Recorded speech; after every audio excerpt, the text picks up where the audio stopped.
Good morning, everybody. Tuesday morning here in Happy Valley. Beautiful weather, by the way. Going to be a little bit hot today, but that's all right. We're live at Pine Grove Hall. This is Connect, Happy Valley A.M. I'm Buchignani. He's Greg Woodman, your daily host, 9 to 10 a.m., bringing you your little slice of the paradise we call home. And we're rolling on with the guests here on the program. And today, we are honored, and I think excited, Greg, to have a full hour with one of the true characters of the Nittany Valley, proprietor, CEO, chief pizza guy of Pizza Mia, John Jennings.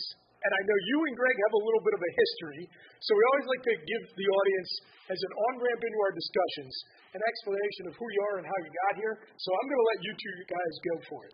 Okay. Well, let me try to introduce you, John, and our history together, because you are truly a character here in Happy Valley. Your headquarters is in Bellefonte, PA, and so we're going to talk a lot today about Bellefonte. But I met this young man when he was 22, 21, and I was hired as a consultant for Airwalk Footwear, a company based in Altoona, Pennsylvania. And I was in there about a month or two, seeing what the potential was of this $16 million company. And the first guy I hired was this guy at age 22, and I dispatched him to the eastern half of Pennsylvania, Philadelphia, and the southern shores of New Jersey. And I said, go scout and explore. Is there opportunity? Is there gold in them there retailers that heretofore had not distributed this shoe? And so you, as the energetic ball of energy, you just got in your car, and I think back then you had a gray suit, and then you just went east, and the young man not only scouted, he lit up and became deeply connected to retailers who were in the surf, skate, mountain bike, industry, and you just lit it up. And that's where I give him the credit for igniting a brand that ended up going from $16 to $200 million because he was the initial scout. He was the initial ball of energy that did not ask questions. But you kicked off the laboratory of saying, yes, we can sell in Middle America. We can. So anyway, I've known him now for like 35 years, and I'm going to just be quiet to have you talk a lot about you being such a community leader in Bellefonte through selling pizza. Yeah. No, I think you hit it.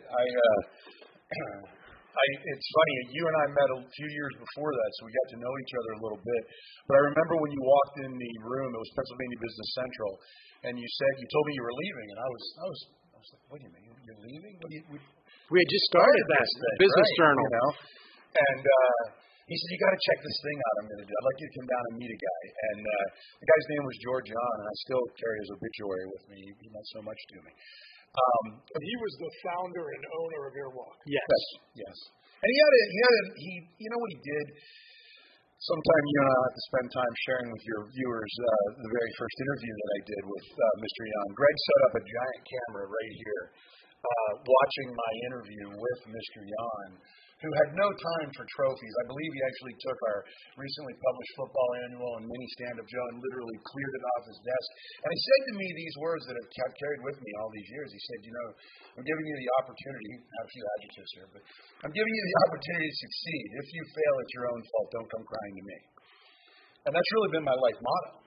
And what he was actually doing and what they were actually doing is coaching me to go somewhere that was uncomfortable, somewhere I was unfamiliar with, somewhere that I think when someone asked me, hey, do you know where Front and Diamond is, Benjamin Lovell Shoes, it's under the L, I thought that must be like Pine Grove Mills. And if you've ever been to under the L in Philly on Front and Diamond, I have not. Well, it's, the building, it's kind of like an ancient ruin type place in central PA, or in eastern PA. Yeah.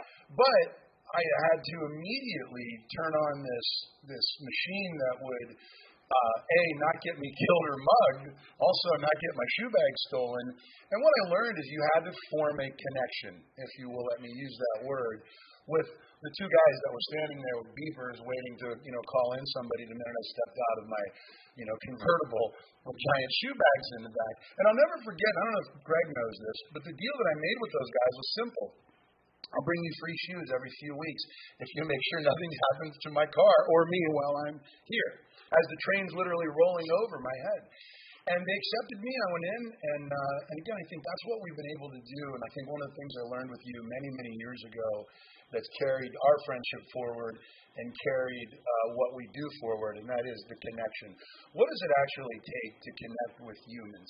And believe it or not, the things that I have sold to those humans have really little to do with the connections that you make. It's a gateway. It's a way to, and I love what you guys are doing and bringing, to light what we love here in Happy Valley. For pizza, pizza's the easiest thing I've ever sold, but it's also the most difficult thing to keep selling because you got to reinvent yourself over and over and over again. And I've said, let's reinvent Pizza Mia so many times that people look at me and kind of like, here we go again, But the truth of it is, as we experience another renaissance in the restaurant industry, this is all about the connections such as this right here. It's finding out what the constituency or the community wants, which of course for us at Pizza Mia, it's been pizza. But it's every slice of pizza is a slice of love. And what does the community really want? What do human beings really want? They want connection. They want to feel loved. So that's really what pizza has been for me. I think that we've been able to be successful at Pizza Mia for 23, 24 years now, because it's not the reinvention of pizza, not the reinvention of the pizza shop, but it's a reignition of that ability to connect to the community and bring them in, ask them what they want. People love what you said. I'll let you talk for an hour because I love to talk. But most people want to talk about themselves, like that Toby Keith song, Once in a while I want to talk about me. And so I think that when you allow people to open up in your restaurant, as I look around the tables here today, and you're getting them to communicate with you what their needs are. And even if you don't fill the need, you've at least filled the initial need, which is to be heard, to be loved, to be respected, and to be cared for. And I think that's what Connect Happy Valley is all about. You guys inspire a lot of debate, too. You have people right now, I don't know where I read it, but as I was researching your show, did you talk about the stadium at some point and whether or not was you guys?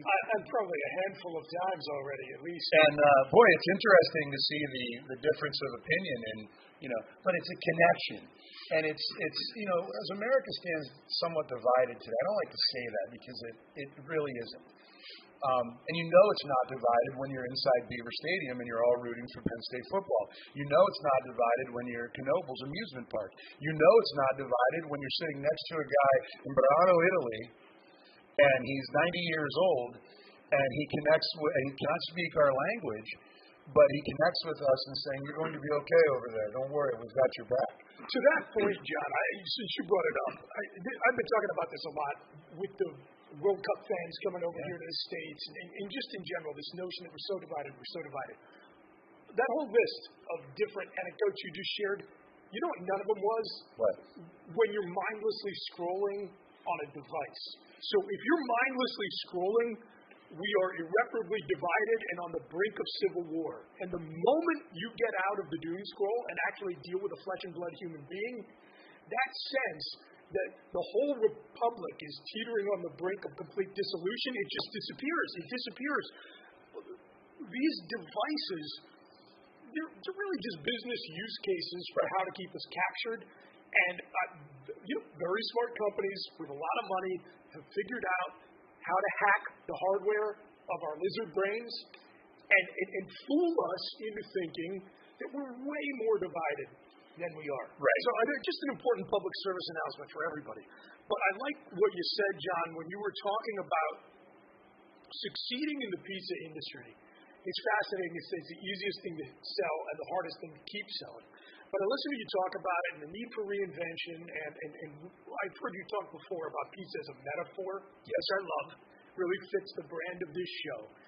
You do something that I think is probably important in any business endeavor, which is love your product, love your audience, love your customers. Right. And so before we circle back around on that, I'm just wondering if you can give us... And my then wife was no longer going to be in my life. I had a 1-year-old son, and I can draw it back to one date specifically, but I won't belabor us with that date and why. But I wanted something that was completely the opposite of where I'd found myself at that point in my life. I learned about this thing called mortgages, and I went into the mortgage industry after Airwalk. How's that for a complete reinvention? And so now I'm selling money. Yeah. But I'm selling money because a local bank had turned my mom down for a mortgage, and she didn't deserve to be turned down. She had recently become a widow, and one of the bankers had said, we don't like to lend money to widows. This is after she'd been approved. So I took that as maybe a clue that I could help other people who might have been turned down for a loan, or you know, they're on an adventure in life, and through no fault of their own, all at once that adventure takes a turn. One of the things too, look at life this way. I challenge everyone, right? The life is the difference between adventure and ordeal.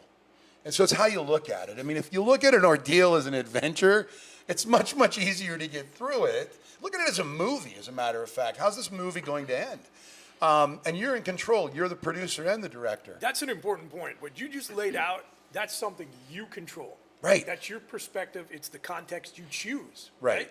Right. Happiness is a decision. It really is. Mm-hmm. And it may have cost me a few relationships in my life saying that, but it really is a decision that needs to be made and be thought through. But so that journey started one afternoon after this debacle of my life at the early 30s had taken place, after all these successes and fun things that I'd been able to do, both at Airwalk as well as in the publishing business. Again, that's to you. I have to ask, your commission checks your first year, you did well. Oh, man. What was the biggest commission check over a 2-week pay period? But again, this is also, what was the commission? What did it mean? Was it a lot of cash? So, yeah, I'm a kid that grew up in Bellefonte. You know, I had 4 choices: Ciro, Corning, Penn State, or bum. You know, what are you going to do? And so, you know, and I was a guy that didn't like to stand still. So to answer that question, you know, I think that the year that you and I did the Penn State football annual together, the 92 football annual, I think I had earned $23,000 or $24,000 that year selling every single ad in the book to names like Bell Atlantic. Sure. You remember our trip to Quaker State Motor Oil when it was in, that was a great trip. 2-page spread. 300,000 mile car, and you and I, and a journey to Oil City. My point was, first of all, you did well in Airwalk. We did. So, 24 grand 1992 money, just so for those of you scoring at home.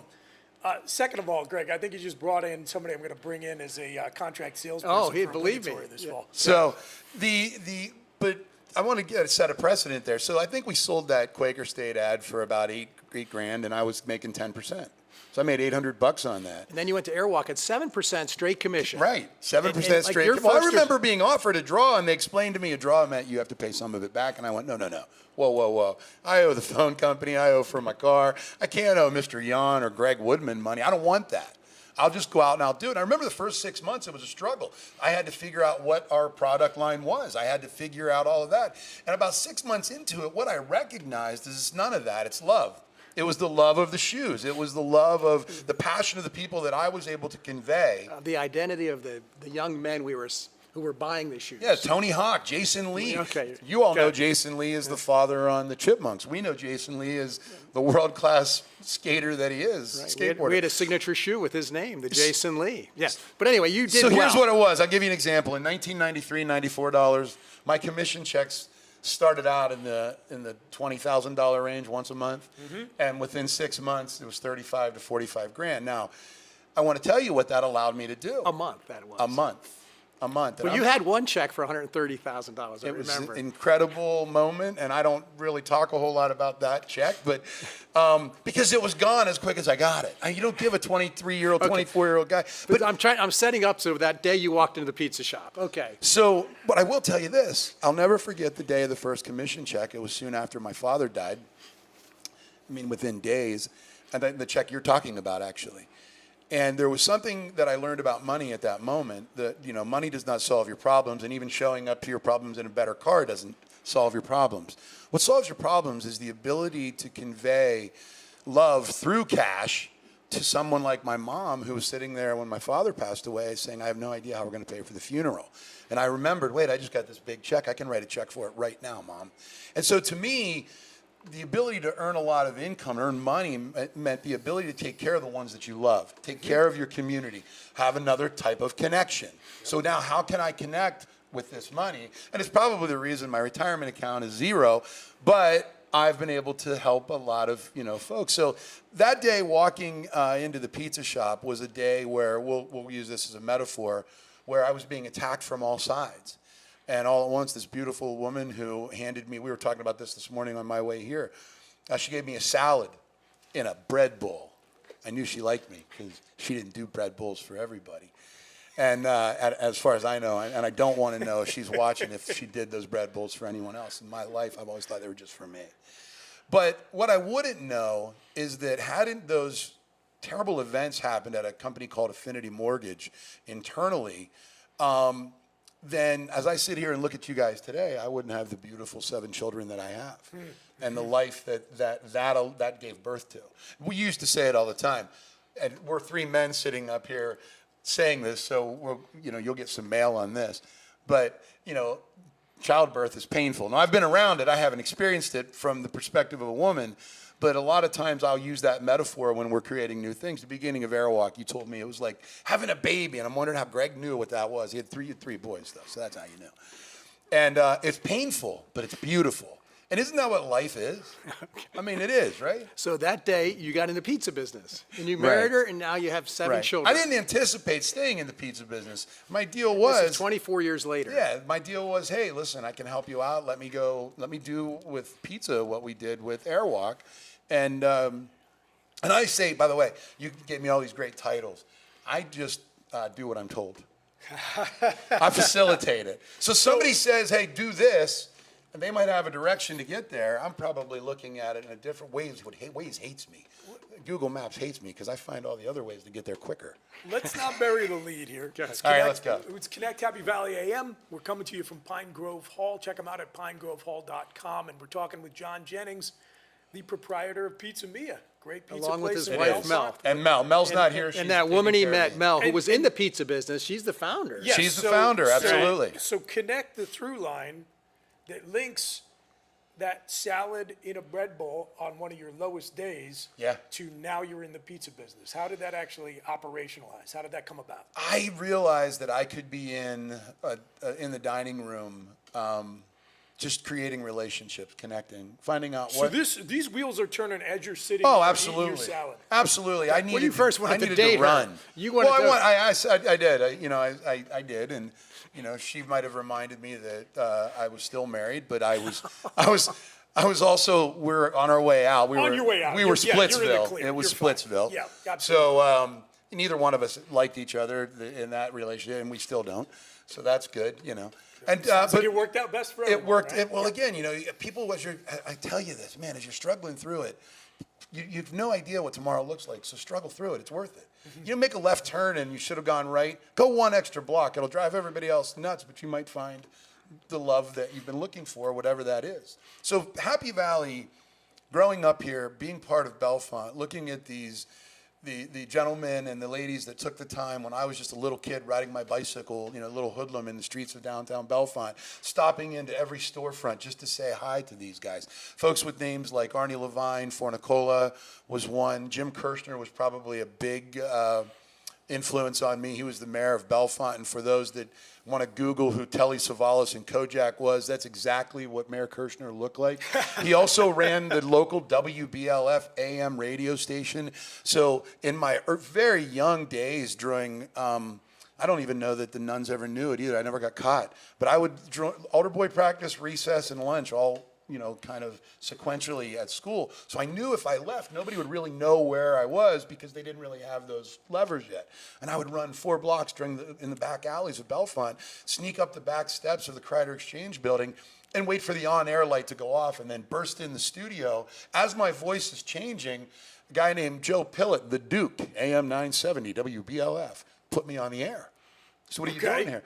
And so that connection with the community started back then. But in the dining room, as opposed to a format like this, you're actually talking to the folks that are enjoying your pizza. And you have to have a level of confidence when I have no idea what the pizza looks like. It's come out of the oven, it's been put into a box. And now I'm delivering it to you, and I'm presenting it to you. With my wife making the pizza and the team that we made so well, it was much like opening a box of Airwalk. I was like showing the customer, here you go, without knowing what was in the box. And I became so confident in Melissa's pizzas, and they were so good that it became just second nature to me to go, hey, try this. And people, it's kind of like one of these situations. That's exactly how it went. It wasn't sales. There was no sales to it. It was, here, you got to try this. And there was no real communication other than handing that across.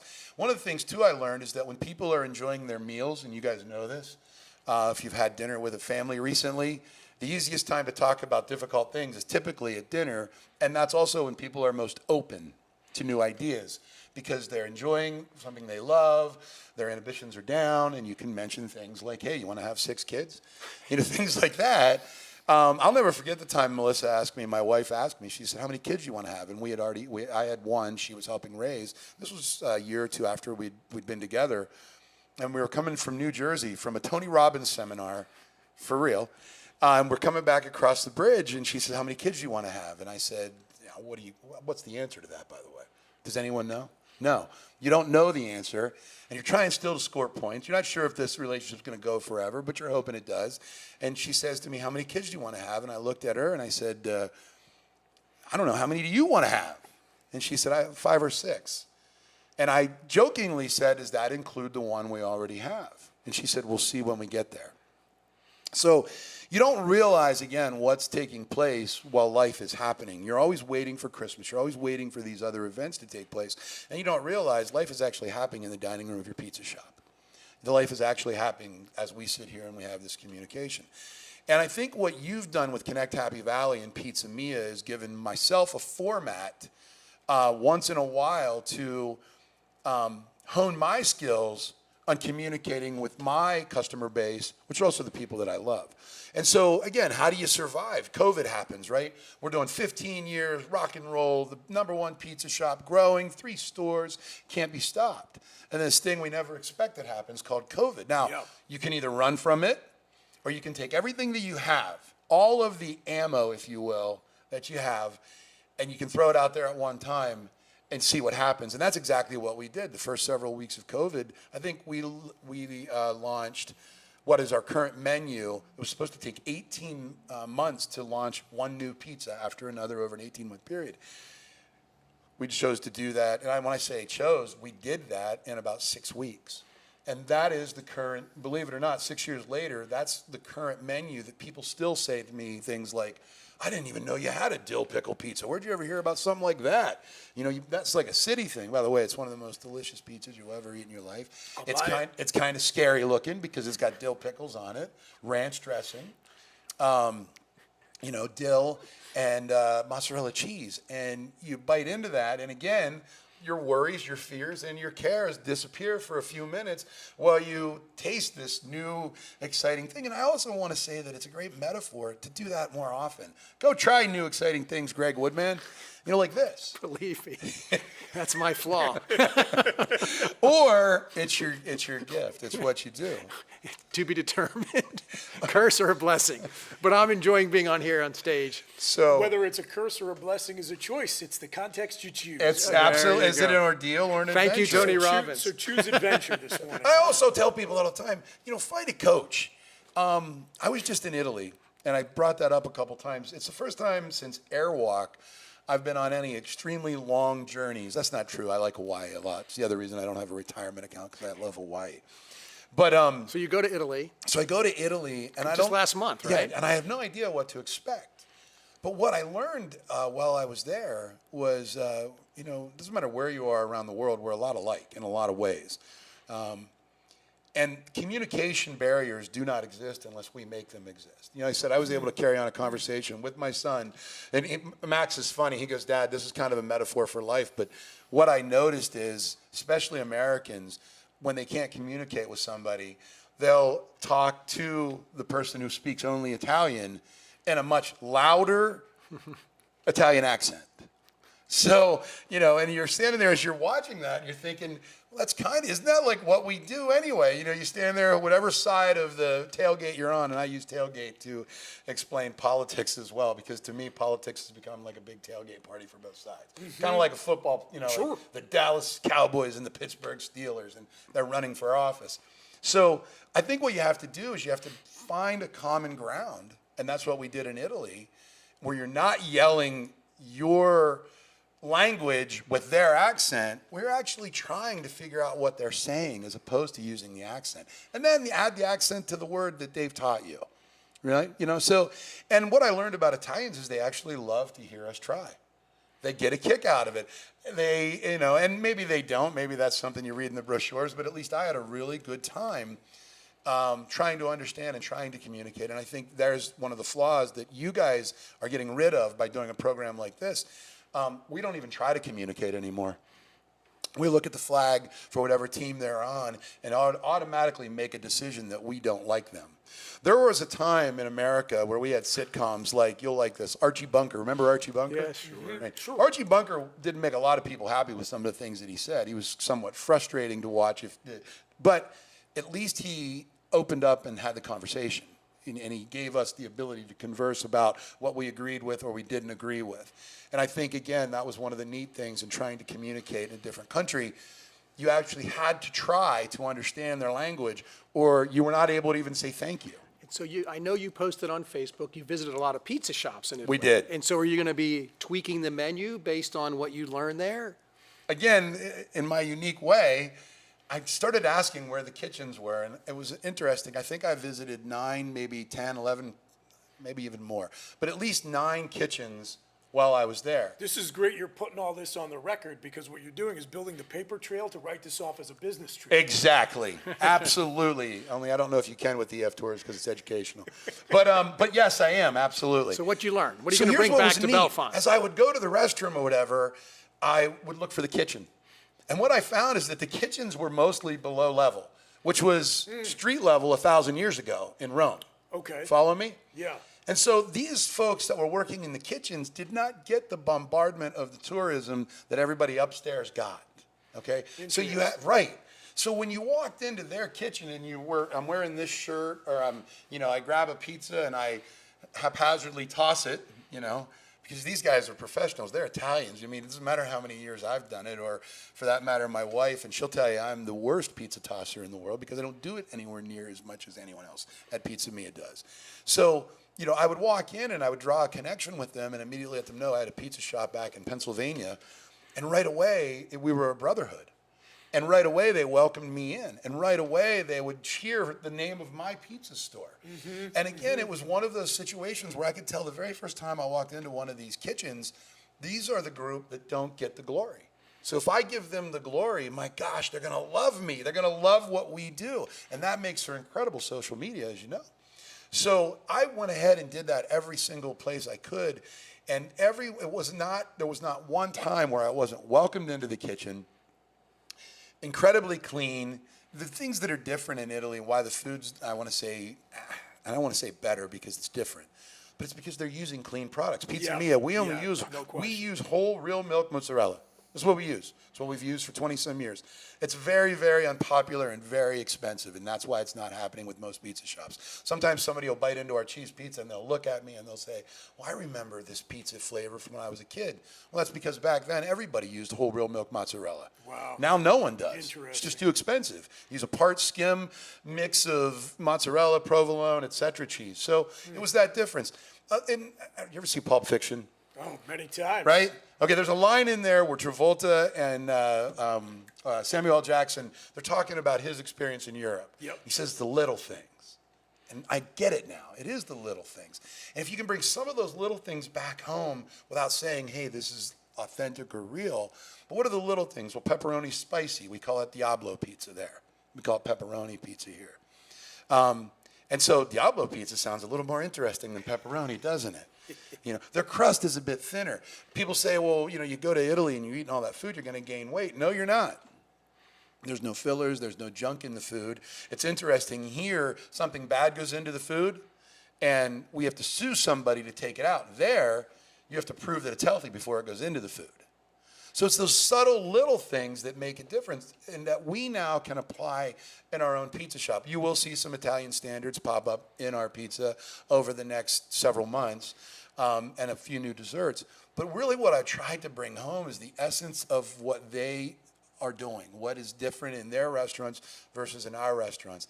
And in our restaurants, it's hard to keep kids or your staff engaged and happy. It's a job. Got to do it. Got to get up in the morning. I got to get there. I got to find a place to park. Oh my gosh, I'm working with that guy today. Oh man, and those customers never tip, and this sucks. If that's the attitude that you're going to have, that's exactly what you're going to bring. And the only great thing that's happening there is hopefully the people in the kitchen aren't so pissed off that the pizza's made with love. And that's what we strive for. In Italy, I'm sure it's the same way, but they are much, much better actors. You know, they are much, much better actors and actresses. They're coming out. Maybe not. Maybe it's and maybe not. Maybe it is. Maybe it is. They're in flow. And I don't think that they're conflicted. I mean, their politics and our politics are similar in a lot of ways. But I don't see them embroiled in it. And again, I mentioned that it was our 250th, over here. And of course, not impressive. Well, I mean, I had people go, "Oh, that's so cute, very cute. That's 250." We redid our bathroom 250 years ago, and it's that travertine that's still there. It still works. It's beautiful. That's another thing. They're not a throwaway society like we are. The houses are all houses that are hundreds of years old, and you can see different roof lines, different brickwork that's been torn away and new brickwork been put up, the expansion of the house or the tear down of the house. There's just not this throwaway society, right down to the little things. Soda, water bottle, their caps stay connected. They unscrew the cap. I know, from an engineering guy, wow, how do you figure that one out? I mean, you got to screw it off. How can it stay? But it does. It stays connected.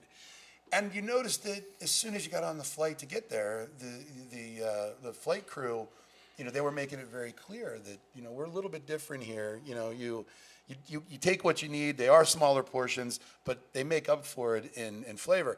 I love that Pizza Mia and, places like Belfont, as I look around here at the architecture here, I love that we have a lot of that. I think, again, we probably spend too much time worrying about the peripherals, how the reflecting pond, by the way, I love that it's called a reflecting pond, but or pool. But, there's no gash in it. We don't know how that happened. It's a mystery.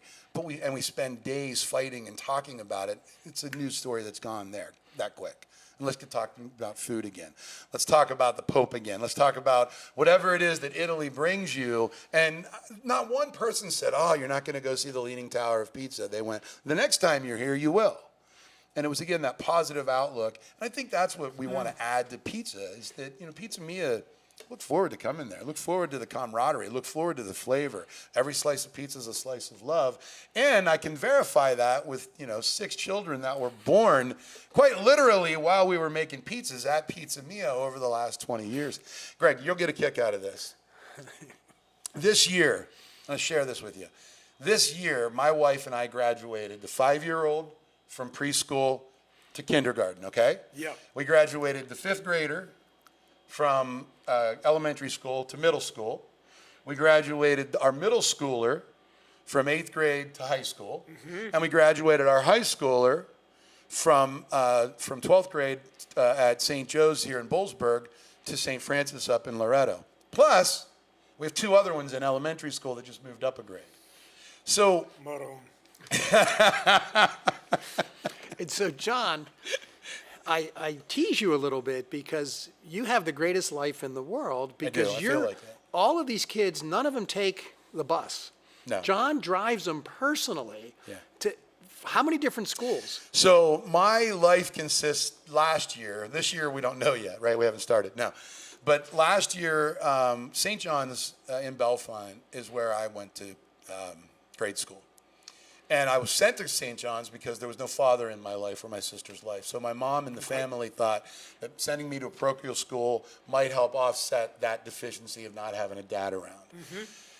Mm-hmm. Whatever the reason was, I was shown nothing but care and love in that school. And I knew that at some point, much like other people see when they get back to Happy Valley, you want to raise a family here. This is, not only is it beautiful, and again, traveling around the world and seeing some of the most beautiful places in the world, central Pennsylvania ranks right there with Florence, Italy. We don't have the Alps in the background, but we do have a Beaver Stadium, and it's getting bigger, and it kind of looks like the Alps in the background from certain perspectives, right, Greg? The hills are alive. Right. So the spires on the island of Kauai, on Jurassic Park where the helicopter's approaching the island of the dinosaurs. Yep. Those spires are very, very reminiscent of some of our mountains here in central Pennsylvania, especially in the morning in this time of year. I can't say that I've ever been anywhere more beautiful than central Pennsylvania. It's a great place to raise kids, but you got to worry about schools, and there's then the expense of being in a college town. And I just read somewhere we are the most expensive spot to live now in the state of Pennsylvania. Is that true? I've heard that it's kind of costly to live in downtown State College. I think it's a little bit more expensive to live in Philly than Well, it is to live I in thought State so College. too. Philly and Pittsburgh, certain areas, but for me, it was a matter of, all right, well, I want my kids to experience the same experience I had. My wife went to a parochial school in Lewistown, Sacred Heart, and so it was an easy decision for us to send our kids to St. John's. That foundation and what those ladies and one gentleman have done with my kids going through that school, teaching them and preparing them for what comes next. And I'm not here suggesting St. John's is better than public school, because it's not. St. John's does some great things. Public schools do some great things. It's not either or, No. it's and. It's and, exactly right. So when we have one of my kids or two of my kids left, so now last year, here's what it looks like. 4 kids at St. John's, and I thought fourth one was free. That's why I did that. But it's only free if they're in kindergarten through 5th grade. I had one in 4-year-old preschool, so it didn't count. And my wife absolutely said, no way, no, we're not going to try for this again. So I won't get that discount. But then we've got one last year that was in Bellefonte Middle School, and he was there because basically he just loves athletics. He's one of these kids that if he's not throwing a ball, touching a ball, fielding a ball, kicking a ball, throwing a ball at somebody, he's just not happy. So we did that. Then we have Max, and Max is in Boalsburg going to school. So yeah, my days in the mornings are, dropping 4 kids off at one school, with all different schedules, different times they have to be somewhere, and then another kid and another kid. And that time is really used to teach them and educate them about great late 60s, early 70s rock and roll. Okay. Right? Yep, very right? good. But it's also used to explain to them some of the philosophies that we've talked about in the last 36 minutes. And they get it. My kids absolutely understand that happiness is a decision. They understand that it's about love. It's about what are we going to do in life to make a change. I get angry with my kids when they're not showing love. That's the only time I actually yell. I'm fine with them. They're going to they're going to figure it out themselves. They're, all different ages. It's making them tougher.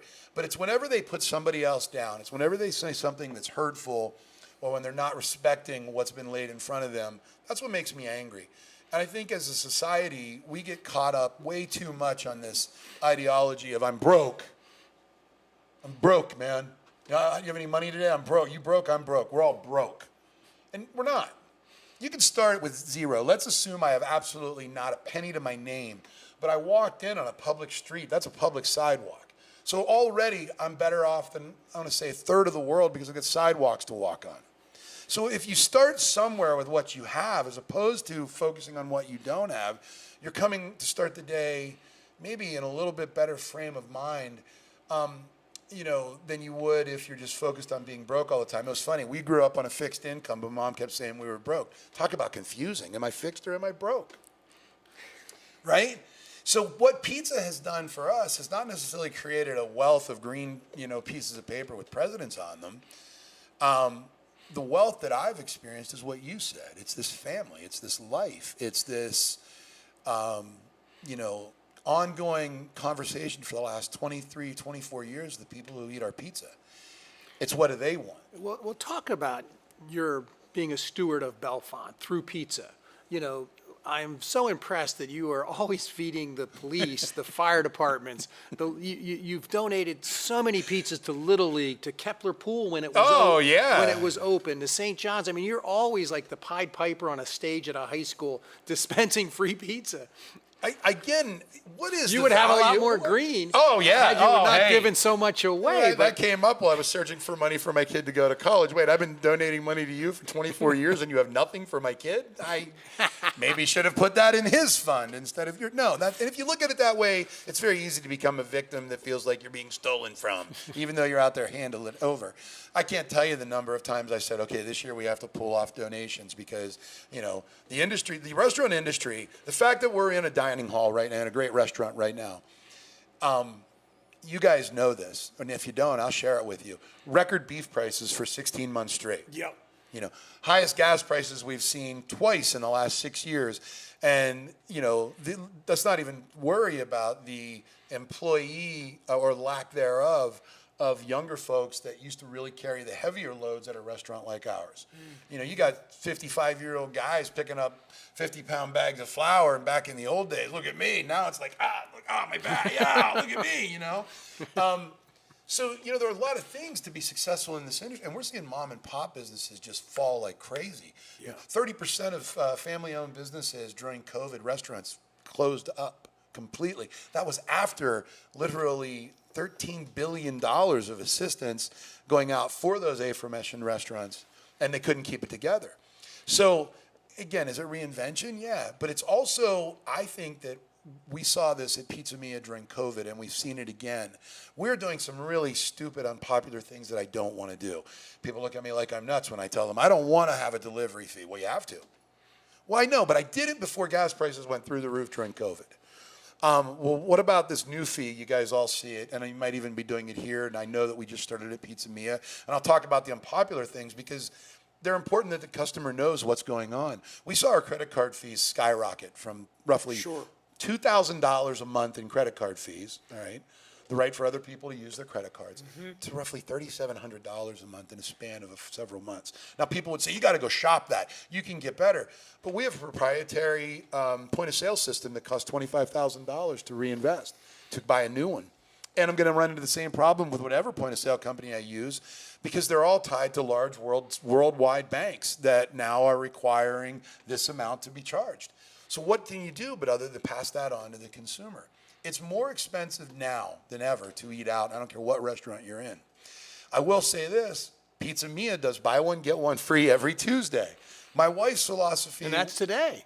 It is. So today you get a free pizza. It's the best deal in Happy Valley. Yeah, let's pump the brakes here for just a second, all right, John. hitting the brakes. You have done, I think, such an admirable job talking up your business and your product, and we're talking sticking to the real ingredients and the whole milk mozzarella and the tips you're getting from your overseas trip to Italy.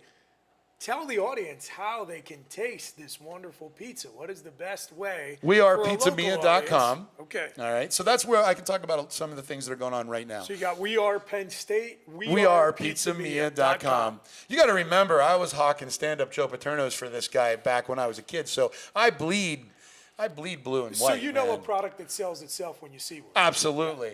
We've been trying to figure out how to make blue pizza sauce for 23 years, Your white cheese blue pizza shop called the Penn Stater and let them come after me for licensing, right? But seriously, so things like buy one, get one free pizza and this community give back. I'll bring this all together in 1 second. Do it. What you're saying about being able to maintain what we do has everything to do with maintaining our community. If more businesses would understand what taking care of the community means, and I'm not knocking my billboard guy, sold ads for years for you. So I'm not talking about don't advertise. What I'm talking about is understanding that a little league team costs you $1,000 to sponsor. We have 6 of them. Why do we do that? Well, I want to say it's all about the give back, but what I've learned over the last 20 years, it's not just about the give back that you feel good about. I said, what's a life worth living if you're not giving it away? It's not. Your life is worth so much more when you start to realize you're giving it. You're just giving your life away. Yes, you are giving it away. And I know it. And you're in your shower and you're crying. I give it all away. There's nothing left for me. Then you're not feeling the give. You're just not feeling it. Feel the give. Because when you're looking at somebody else's face, and you're giving them something, it's amazing. So Mel, my wife, that philosophy was born in her as well. And 20 years ago, she decided to give a free pizza away every single Tuesday. Every Tuesday, do the math on that. You want to talk about dollars? We're giving away on average about $1,000, $1,500 worth of free pizza every single Tuesday. That turns into, if you're doing the math on that, $6,000 ad budget a month. Just on buy one, get one free Tuesdays, Why do we do that? It isn't because we want to give away all that free pizza, and it isn't because we want to, not be in the black. It's because the looks on the faces of a family, especially where we are today. When I look at a family of 8 and say, you know what, for $15, each one of you gets 2 slices of delicious pizza. You hear me on that? $15, you come in and pick it up. That's 16 slices for $15. And a family of 8 can have 2 generous-sized slices. And we're not talking little pizzas like, you know, the big companies make. We're talking a pizza, you know, cut into 8, mostly even slices, because we still do it this way, you know. That's amazing, because not because it's delicious pizza or because you got such a good deal on it. It's amazing because as I look at that table of 8 right there, that's 8 lives coming together over my pizza. What's being born at that table? What's being discussed at that table? Back in the days when I was in banking, I did mortgages. I used to point to the kids. I'd go, "Daddy did the loan on that house. Daddy helped that house." And, you know, what was I actually saying to my children? They're enjoying their lives right now because we gave a little bit of our lives for them. That's what it is. And I don't know what religion anybody is. For me, I'm Catholic. You know, if Jesus, if you look at what he was saying, it was real simple.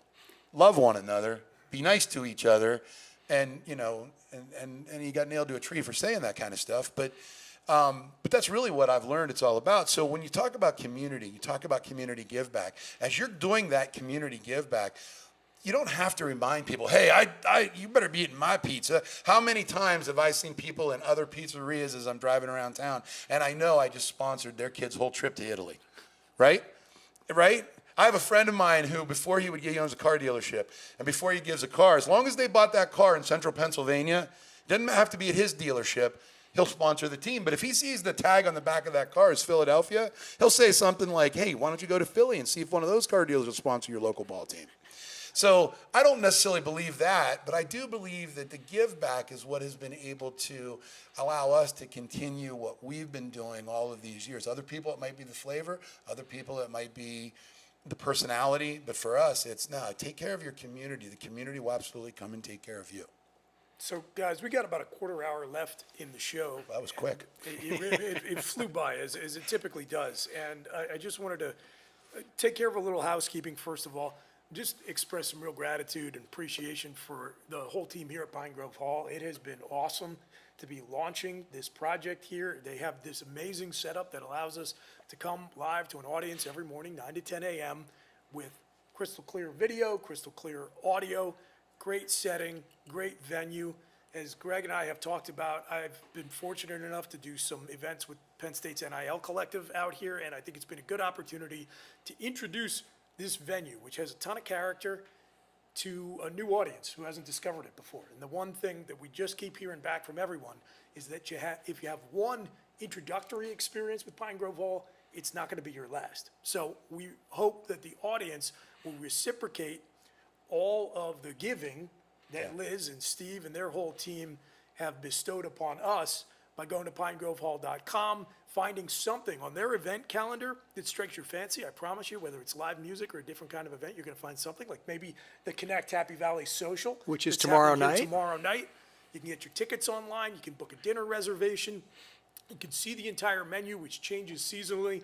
But this is the type of exchange John has been gifting his wisdom to us about over the last hour. And I also just want to observe that any good talk show develops a stable of fallback guests. I'm a big Norm Macdonald guy, love the late, great Norm, God rest his soul, and I still, to this day, anytime I need cheering up, find those reels of clips online of Norm going back to Conan O'Brien's show.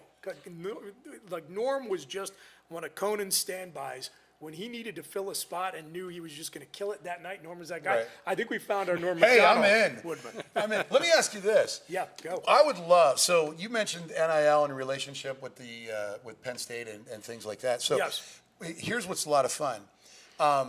A friend of ours has a store out in Jackson, Missouri. If you want to have fun watching something, they've been doing this now for several years. Pizza Mia, we've been offering a 28-inch pizza for 20 years, a big party pizza. The pizza weighs 7.5 pounds, okay? Okay. And right now, the pot, I don't think the young man that tried yesterday won. I didn't hear it. So that means the pot sits at either $330 or $350.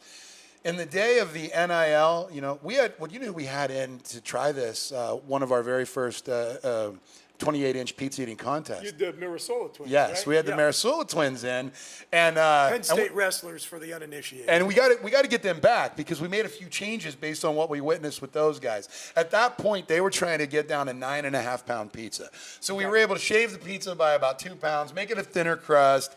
And so explain the rules. Do you have these guys did not eat that pizza? They did not win the pot. They did not. But what's the rules? How do you play? The rules are simple. It's a $70 buy-in, first of all right? It's a gigantic pizza. That pizza normally serves 10 to 12 people. Sure. All right? You have 60 minutes to eat the pizza. 60? 60. 1 hour to eat the pizza. We recommend one topping or no toppings if you're here to win. No, just one. Oh. It's a so one of the twins did it. One of the twins did it. The other one coached him on. We kept waiting to see, like, one of them go to the bathroom and then another one pop back out and finish it. Because they're identical twins. They're identical twins, and they should have done it. I mean, I would have. That's maybe the setup for the next time that we're on. But and you had a big crowd out there. Oh, yeah, we had a big crowd You were watching. going to do the NFL steroid test where you sent someone in the men's room with them? Well, no, and we you know, well, anyway, I'm not going to go there. But you know, it was a lot of fun. Well, a week later, we had the Bellefonte High School football coaches in for the coaches. And we can do this in teams. It's the team one is usually bragging rights. We don't put a pot. We don't, you know, the pot's not available. But let me finish the rules. The rules are simple. It's a $70 buy-in. Between now and the beginning of September, we're going to take $20 off of that. So it's a $50 buy-in right now. That's your chance then to win whatever the pot sits at. Currently $330, maybe $350. You eat the whole pizza in an hour. You get the pot and you get the bragging rights and you get some cool Pizza Mia swag. All right. But again, why would you do something like that? Are you asking me why you would offer it or why anybody would attempt it? Why would anybody attempt it? What are the reasons? I couldn't even begin to tell you. I tried to do the burger challenge, the smallest one at Denny's Beer Barrel Pub. Yeah. And I regretted it for weeks afterwards. For weeks? Yeah, so I couldn't tell you. I will tell you. Stupidity. I recommend some Beano. And I recommend that you drink a lot of water the day before, expand the belly as much as you can, and then walk in. A lot of people are like, I haven't eaten anything in 3 days. That's the exact wrong way to do it. How many people have attempted it so far? Oh, including teams. As far as under the new official heading, that just started here in July. So we've actually had 3 attempts. My friends out in Jackson, Missouri are doing 4 to 5 every single day, and they're booked through November. And here's why. That pot will climb to, you know, thousands of dollars. Absolutely. They had billboards. One of the guys that are doing this, they had billboards. The pot's at $3,500. It's no longer a pizza eating contest. It's your mortgage payment and your car payment. And I like that. And we had one kid try, and he said, I just need the money. I got to get the money. That's why I'm doing it. But for us, it has a lot more to do with it. It has to do with the camaraderie. So you got us eating the pizza here, and myself, you eating the pizza right here. But you've got 35, 45 people cheering them on, having discussions, getting to know one another. And it's every subject except for politics. All right? It has nothing to do with although, isn't it a great metaphor for the gluttonous actions of the politicians? Right? It's all mine, and I can do it in an hour. Just watch. And if it kills me, I won't tell anybody for a while. Get it? Anyway. All right. So, but my point is, that's one of the most fun things that we're doing right now. We had one coach eat almost half a pizza in 11 minutes. So that was scary for me because that guy, I know he could have kept going. He could have eaten the whole pizza. Why didn't he finish? Well, that was the team. So it was one Bellefonte football coach. Man. Like sometimes I have seen people front load those eating challenges and then run out of gas real fast. This guy was like looking, and he was like, the other 3 were kind of having, like, okay, another bite of pizza. And this coach was right in there and just, give me yours. I'll take yours too. So it made me realize with the new weights on the pizza and the new rules that we've got in place, you got to sit still. You can't go to the bathroom while you're eating. it's the basic stuff. Yep.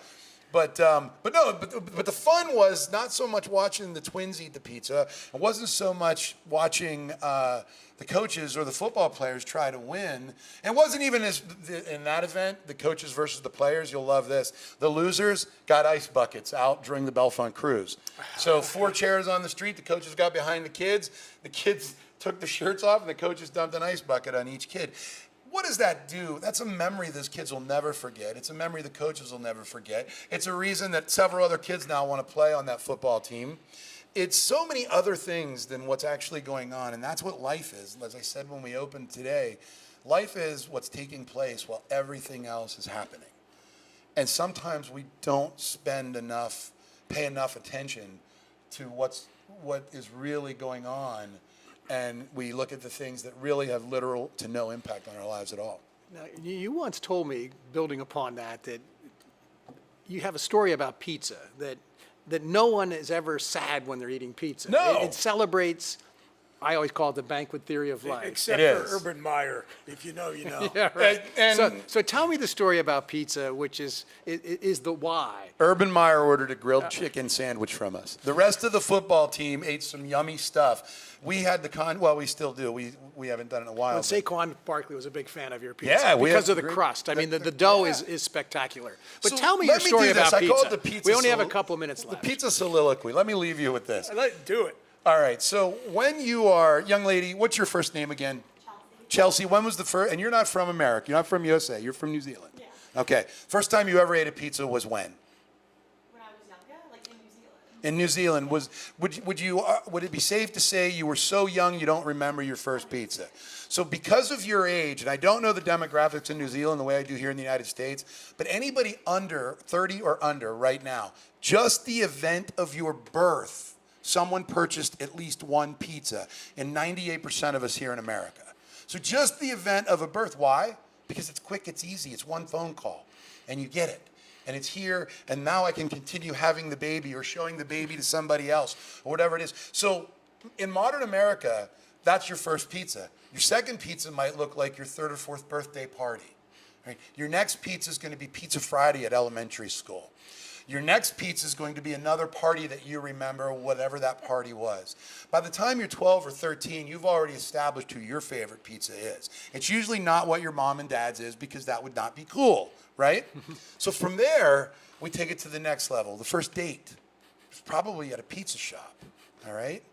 And then whenever you're really in love and you're thinking, man, you're going to stop at a city and you're going to be in a great city. And you're not really going to look at, I don't know, if you're in Boston, you're looking for snails, wherever you're going to eat, you're not looking for that. What are you looking for? A pizza. What's the best pizza I can have when I'm in Boston or San Francisco? So it continues. And then your teenage years, now you're old enough to drive. You're driving to a pizza joint. And again, it happens whenever you're in the middle of deciding to get married. You're planning a wedding. What people don't realize is that the show the night before, we used to call it the rehearsal dinner, more and more is a pizza dinner.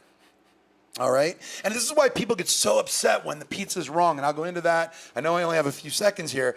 But then you get married, right? And during your wedding and that event planning, there are pizzas being handed out. And then you have a baby and you order a pizza. It's cyclical. Pizza is the food of life. It is woven within our fabric of our being. And people who say they don't like pizza, either, I don't want to knock them because there's a few percentage of the folks out there that won't, but they're typically unhappy people. They're typically people that are bitching about life. I wouldn't eat pizza. I don't even like pizza. Well, why not? Maybe it's the event. And I'm not trying to, I don't want people who only eat my subs to be like, oh, he just dissed me, man. What about people that don't like Sweet Caroline by Neil Diamond? Well, they're hung up on press. Yeah, I'm kidding. Do you like pizza, Chris? Oh, I love it. Okay, Yeah, good. yeah, Phew.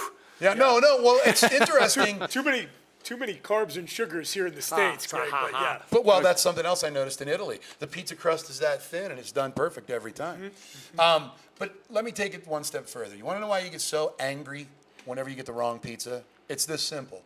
It's because it is woven within the fabric of your life. When you're a kid, you have expectations. Just like this. When you wanted your first new bicycle, right? And you told mom and dad or whoever your caregiver was, I want this new bike. I got to have this new bike. And you even showed them what bike it was. And depending on your age and where you were, you took them to that store, you pointed to the bike. Christmas morning arrives, you're coming down the steps, you look around the corner and you see the front wheel of the bike you picked out. It was that beautiful black Radio Flyer, whatever brand we have nowadays, and you couldn't wait. But when you came around the whole corner, it was blue. It wasn't black. I mean, you showed mom and dad the black one. You made it clear it was the black one, but it wasn't. It was the blue one. You couldn't say a word about it, could you? Because you wouldn't break their hearts, right? Well, now you're ordering your own pizza.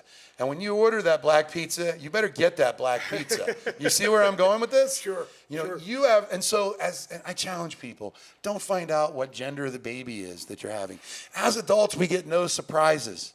We've eliminated surprise from our life. So anyway, on that note, I'll let you guys get back to what you do. Thank you all very, very much. Remember, the pizza is your surprise. It's buy one, get one free day at Pizza Mia, 355-3738 for those who still use a phone. 814. We love to talk to you. wearepizzamia.com if you want to do the ordering online or check out the menu. John, a real pleasure. What a This great went hour. quick, man. We're Thank gonna you have guys you back. so much. I promise you. The Norm MacDonald to our Conan O'Brien here on Connect Happy Valley AM, where we'll come to you live Monday through Friday, 9 to 10 a.m., right out here at Pine Grove Hall. You can visit them at pinegrovehall.com and go to connecthappyvalley.com to sign up for the weekly e-letter. You will not regret any of those visits online, and you won't regret coming back and visiting us again tomorrow at 9 a.m. Until then, enjoy Happy Valley, everybody. Thank you. Thank you, John. How we doing? You Good are stuff. Good stuff. You are a character.